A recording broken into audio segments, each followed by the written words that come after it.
अस्सलाम वालेकुम स्टूडेंट्स, इस वीडियो में हम सॉल्व करेंगे रिव्यू एक्सरसाइज 8 के क्वेश्चन 6 टू क्वेश्चन 10। क्वेश्चन 6 है हमारे पास in triangle A B C measure B C is equal to 21 centimetre, measure A C is equal to 17 centimetre, A B is equal to 10 centimetre. Calculate projection of A B upon B C. हमारे पास एक triangle A B सी है, इसे हम measures इसमें put करेंगे। Values हमारे पास given है कि बी सी 21 सेंटीमीटर है, बी सी की वैल्यू है 21 सेंटीमीटर, ए बी है हमारे पास 10 सेंटीमीटर और ए सी है हमारे पास 17 सेंटीमीटर। इसका हम एक परपेंडिकुलर ड्रॉ करेंगे ए डी जो बी सी पे आता है और इसकी डिग्री होगी 90 डिग्री क्योंकि ये परपेंडिकुलर हमने ड्रॉ किया है। अब ये डायग्राम जो है थ्योरम 2 की तरह है और इसे हम सॉल्व करेंगे थ्योरम 2 यूज करके। हमने कैलकुलेट करनी है ए बी की प्रोजेक्शन जो बी सी पर बनती है, यानी ए बी जो अपना शेडो या अपनी प्रोजेक्शन बनाता है बी सी पर, और वो है बी डी। ये आप थ्योरम 2 में देख सकते हैं, वो ये वाली साइड होती है प्रोजेक्शन हमारे पास। अब हम थ्योरम का फॉर्मूला अप्लाई करेंगे। हम लिखते हैं एज वी नो डैट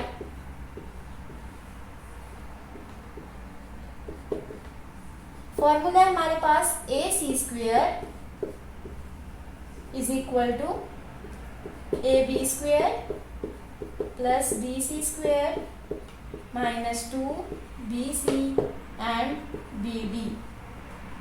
अब ये फॉर्मूला हमने कैसे पुट किया? थ्योरम 2 में हमारे पास था जो अपोजिट साइड जो होती है एंगल के, यानी यहाँ पे अगर बी पे एंगल है तो इसकी अपोजिट साइड होगी ए सी, उसका स्क्वायर इक्वल होता है बाकी उन दोनों साइड्स के जिनके पास एंगल हो, यानी ए बी और बी सी इनके पास एंगल है, इनको हम ऐड करेंगे A B square plus B C square और उसमें से सब्ट्रैक्ट करें 2 टाइम्स एक होल साइड यानी बी सी और एक प्रोजेक्शन वाली साइड यानी बी डी, तो -2 बी सी और बी डी। ये हमने थ्योरम 2 यूज़ करके फॉर्मूला पुट किया।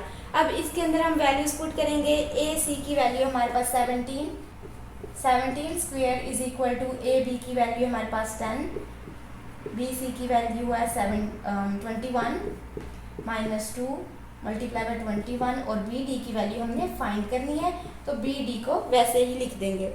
अब आगे इसको सॉल्व करते हैं। 17 स्क्वायर हमारे पास आंसर आएगा 289 इज इक्वल टू 10 का स्क्वायर आंसर आएगा 100 प्लस 21 स्क्वायर आंसर आएगा 441 -2 मल्टीप्लाई बाय 21 आएगा -42 बी डी। ये हमारे पास आ गया। अब यहाँ से हम जो है ये वैल्यूज उस साइड पे मूव करेंगे कि -42 बी डी जो है एक साइड पर रह जाए, या इसको हम +42 बी डी भी कर सकते हैं। अब मैं -42 बी डी को दूसरी साइड पर मूव करती हूँ तो मेरे पास आ जाएगा 289 प्लस 42 बी डी और इस साइड पे बच गया है हमारे पास 100 प्लस 441। 100 प्लस 441 हम सॉल्व करते हैं तो मेरे पास आ जाएगा 541। अब 42 बी डी तो इस साइड पे ही है, लेकिन मैं प्लस 289 को इस साइड पे मूव करूँगी और कर लूँगी -289। 541 माइनस 289 मैं करती हूँ तो मेरे पास आता है 252।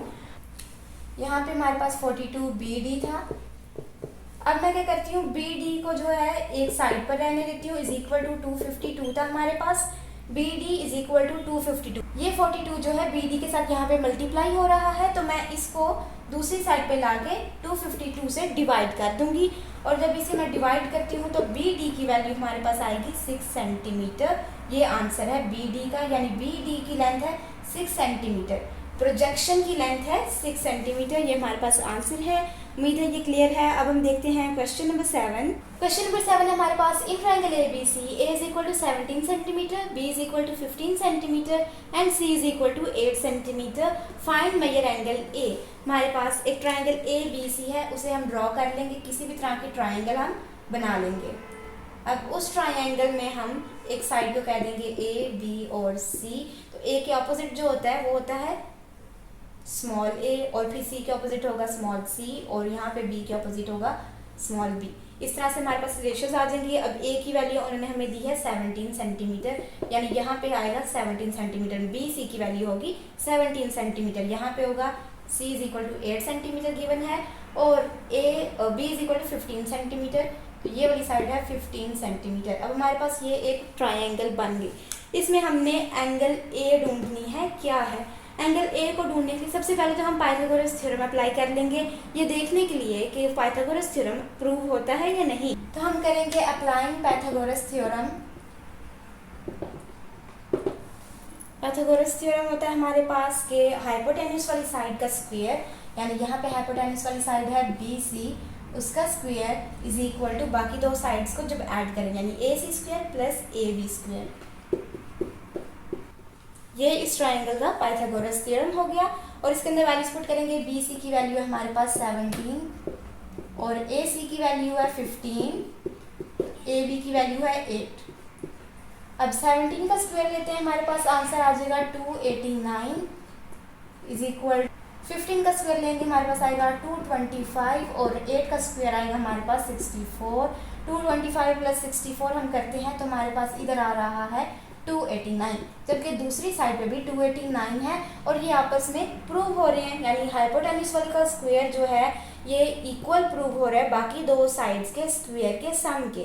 पाइथागोरस थ्योरम हमारे पास इक्वल आ रहा है, प्रूव हो रहा है। तो हम एक स्टेटमेंट लिखेंगे एज गिवन वैल्यूज satisfy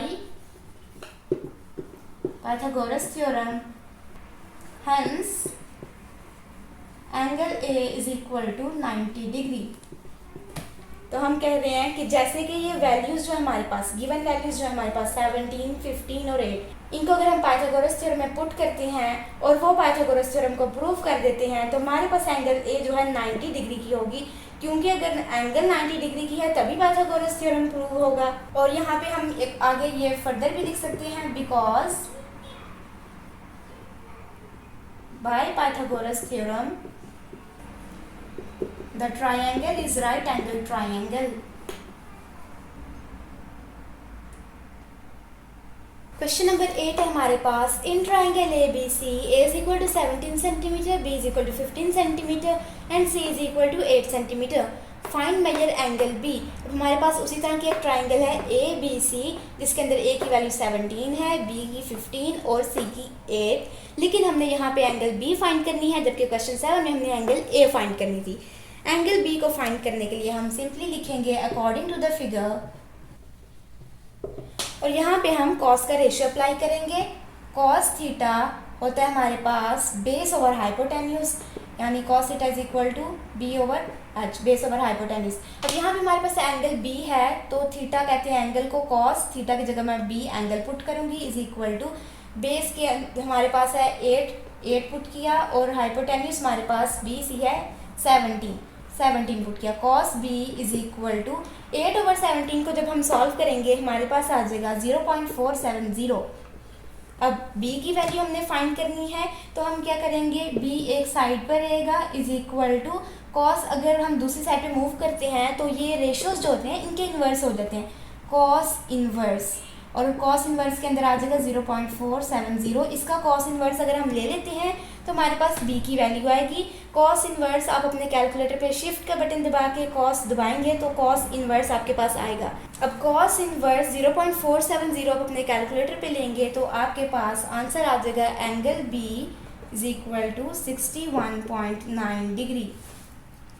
ये हमारे पास आंसर है, उम्मीद है क्लियर है। अब हम देखते हैं क्वेश्चन 9। क्वेश्चन 9 है whether the triangle with sides 5 cm, 7 cm and 8 cm is acute, obtuse और राइट एंगल्ड। हमारे पास अगर कोई एक ट्राइंगल है जिसकी साइड्स की लेंथ है मेजर है 5, 7 और 8 सेंटीमीटर, तो क्या वो ट्राइंगल एक्यूट होगी, ऑब्ट्यूज या right angled. Right angle triangle वो होती है जिसकी एंगल 90 डिग्री की हो, जिसकी कोई एक एंगल 90 डिग्री की हो उसे हम कहते हैं राइट एंगल ट्राइंगल। ऑब्ट्यूज वो होती है जिसकी एंगल जो है ग्रेटर देन 90 डिग्री हो तो वो होती है ऑब्ट्यूज ट्राइंगल, जबकि एक्यूट वो एंगल होती है जो लेस देन 90 डिग्री हो।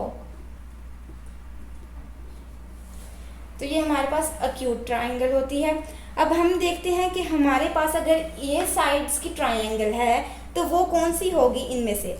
सपोज कर लेते हैं हम, suppose A is equal to 5, B is equal to 7 and C is equal to 8। हम A को 5 कह देते हैं, B को 7 और C को 8। आप B को भी 5 कह सकते हैं, इनकी मतलब चेंज भी कर सकते हैं, इससे कोई फ़र्क नहीं पड़ेगा। हमने अपना देखना है कि एक्यूट है, ऑब्ट्यूज है या राइट है, वो देखने के लिए हम फॉर्मूलाज यूज़ करेंगे। अब केस 1 है हमारे पास, उसे हम करेंगे A² is equal to B square plus C square. यानी हम सबको जो है इस तरह से पुट करेंगे। केस 1 ये हो जाएगा हमारे पास, केस 2 होगा हमारे पास B square is equal to A square plus C square, ये केस 2 हो जाएगा। और केस 3 होगा हमारे पास C square is equal to A square plus B square. अब इसे हम सॉल्व करेंगे तो हम यहाँ पे ए स्क्वेयर, ए की वैल्यू थी 5 का square is equal to B 7 था और सी हमारे पास 8 था। ठीक है, इसको हम सॉल्व करते हैं तो हमारे पास 5 का स्क्वायर आएगा 25 इज इक्वल टू 7 का स्क्वायर 49 और 8 का स्क्वायर 64। 49 प्लस 64 करेंगे तो हमारे पास यहाँ पे आ जाएगा 113 और इस साइड पे हमारे पास है 25। अब हमारे पास किस तरह से आया केस 1 कि 25 इज़ नॉट इक्वल टू 113। ठीक है, अभी हम सब केसेस को देख लेते हैं। ये आ गया हमारे पास केस 1। केस 2 था हमारे पास, अगर बी स्क्वेयर इक्वल हो ए स्क्वेयर प्लस सी स्क्वेयर के, बी की वैल्यू हमारे पास 7 का स्क्वेयर इज इक्वल टू ए की वैल्यू है 5 का स्क्वेयर प्लस सी की वैल्यू है 8 का स्क्वेयर। 5 आ जाएगा 25 और 8 आ जाएगा 64। 25 प्लस 64 हम करते हैं तो हमारे पास आता है 91 इज इक्वल टू 7 का स्क्वेयर होता है 49 और ये आपस में इक्वल नहीं आ रहे। अब केस 3 भी देख लेते हैं। केस 3 में हमारे पास सी होता है 8 स्क्वेयर, ए की वैल्यू थी 5 और बी की वैल्यू थी 7। 5 आ जाएगा हमारे पास 25 प्लस 7 है 49 और इधर 8 का स्क्वायर है 64। 64 इज इक्वल टू 25 प्लस 49 करते हैं हम, हमारे पास आएगा 74 which is not equal to 74। अब ये हमारे पास सब केसेस के आंसर्स आ गए। इन केसेस को देखते हुए हम आंसर कैसे निकालेंगे? From above all the cases हम एक स्टेटमेंट लिखेंगे। स्टेटमेंट होगी हमारे पास from all the above cases triangle is acute angled triangle। अब इसे हमने एक्यूट एंगल ट्रायंगल क्यों कहा? हमारे पास ये फॉर्मूला होता है कि अगर ये वाली जो साइड है इक्वल आ जाए दूसरी साइड की, तो तब हम कहते हैं ये राइट एंगल ट्रायंगल है, क्योंकि तभी ये इक्वल हो सकते हैं। लेकिन अगर हमारे पास यहाँ पे क्या हुआ है, यहाँ पे हमारे पास 25 is less than 113, 49 is less than 91 और 64 इज़ लेस देन 74। यानी ये वाली साइड जो है हमेशा लेस आई है दूसरी साइड से। तो जब ऐसा हो कि ये वाली साइड जो हमारे पास फर्स्ट साइड है, यानी जो सम वाली साइड से लेस आ जाए, तो तब हमारे पास ये होती है एक्यूट ट्रायंगल। इसलिए हमने इसको कहा है एक्यूट ट्रायंगल। और अगर तो हमारे पास जो फर्स्ट साइड है ग्रेटर आ जाती बाकी दो साइड्स के सम से, तब हम कहते हैं ये ऑब्ट्यूज ट्रायंगल है। तो आपको ये पता होना चाहिए कि अगर हमारे पास एक साइड है, फॉर एग्जांपल कंसिडर कर लेते हैं सी स्क्वेयर को is equal to A square plus B square हो रहा है हमारे पास। ठीक है, अगर तो ये इक्वल आ जाते हैं तो हमारे पास ये राइट एंगल ट्रायंगल होगी। ये आपको जनरल फॉर्मूलाज आने चाहिए, ये होगी राइट एंगल ट्रायंगल।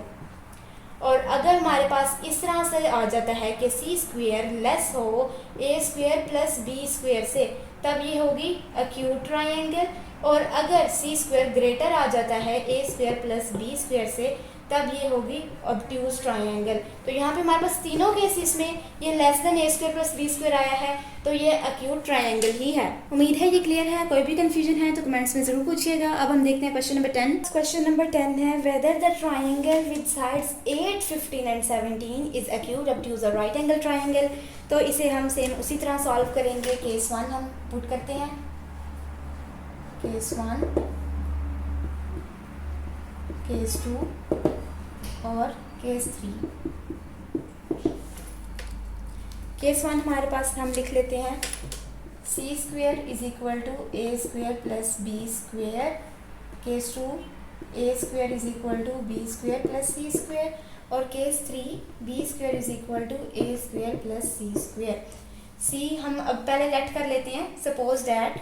अब यहाँ पे हम पहले इनको लिखेंगे, suppose that A is equal to 8, B is equal to 15 and C is equal to 17। ये हमने सपोज कर लिया। कि ए 8 है, बी 15 है और सी 17 है। फिर हम केस में पुट करेंगे।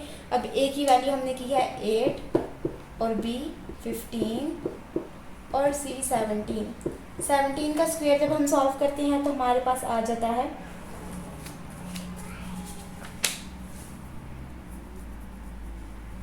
17 का स्क्वायर जब हम सॉल्व करते हैं तो हमारे पास आ जाता है 289 इज इक्वल टू 8 का स्क्वायर होता है 64 और 15 का स्क्वायर होता है 225। 64 प्लस 225 हम करते हैं तो हमारे पास यहाँ पे भी आता है 289 इज इक्वल टू 289 आ गया हमारे पास पहला केस। केस 2 देखते हैं। ए की वैल्यू पुट करेंगे, हमारे पास है 8 स्क्वायर, बी की वैल्यू है 15 स्क्वायर प्लस सी की वैल्यू है 17 स्क्वायर। 8 स्क्वायर आ जाएगा 64 इज इक्वल टू 15 स्क्वायर आएगा 225 और 17 स्क्वायर आएगा 289।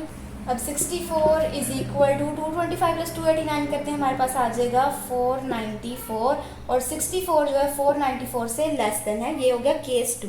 केस 3 में वैल्यूज पुट करते हैं। बी स्क्वायर हम पुट करेंगे 15 का स्क्वायर इज इक्वल टू ए है 8 का स्क्वायर और सी है 17 का स्क्वायर। 15 का स्क्वायर 225 इज इक्वल टू 8 का स्क्वायर 64 प्लस 17 का square 289। 225 is equal to 64 plus 289 करते हैं तो 353 आता है। और इस केस में भी क्या है, यहाँ पे 225 की एंगल लेस है और 353 ग्रेट 225 लेस देन 353 है। अब मैं आपको फिर से वो बताती हूँ कि हमारे पास फॉर्मूलाज किस तरह से पता चलता है ये राइट है, ऑब्ट्यूज है या दूसरी ट्राइंगल है। कोई सी भी साइड अगर इक्वल आ जाए दूसरी साइड के, यानी एक साइड जो है इक्वल आ जाए दूसरी साइड के सम के, तब ये होगी राइट एंगल ट्राइंगल। अगर ये साइड लेस देन आ जाए दूसरी दो साइड्स के सम से तो तब ये इक्वल होगी एक्यूट ट्राइंगल होगी तब ये। और अगर यहाँ पे ये ग्रेटर आ जाए दूसरी साइड्स के स्क्वायर के सम से तो ये होगी ऑब्ट्यूज। अब हमारे पास क्या हुआ, केस 1 में इक्वल आई है, यानी हम कह सकते हैं कि 90 डिग्री की एंगल है। लेकिन केस 2 में हमारे पास क्या है, लेस आया है और केस 3 में भी लेस आया है, यानी एक्यूट। अब लेस में क्या होता है, इस ट्राइंगल को हम कह रहे हैं राइट ट्राइंगल। यहाँ पे हम एक ट्राइंगल ड्रॉ कर लेते हैं एग्जांपल के लिए। तो एक हमारे पास आ रही है एंगल 90 डिग्री है क्योंकि इक्वल आ रही हैं। दूसरी दो एंगल्स लेस देन 90 डिग्री की आ रही हैं, यानी बाकी दो एंगल्स होंगी लेस देन 90 डिग्री। अब एक राइट एंगल ट्राइंगल जो होती है 90 डिग्री की, उसकी बाकी दो साइड्स लेस देन 90 डिग्री ही होती हैं। तो इसका मतलब है ये वाली ट्राइंगल जो हमारे पास है, इसका आंसर जो है ये हमारे पास है 90 डिग्री की ट्राइंगल। हम इसमें स्टेटमेंट्स लिख सकते हैं।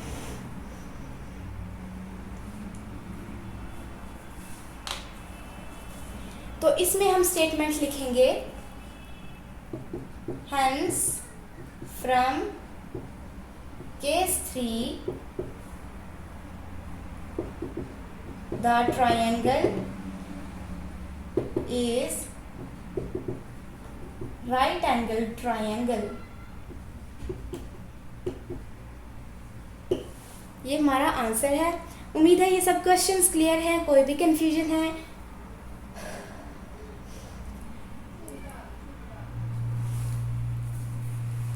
उम्मीद है ये सब क्वेश्चंस क्लियर हैं। फीडबैक कमेंट्स में ज़रूर दें और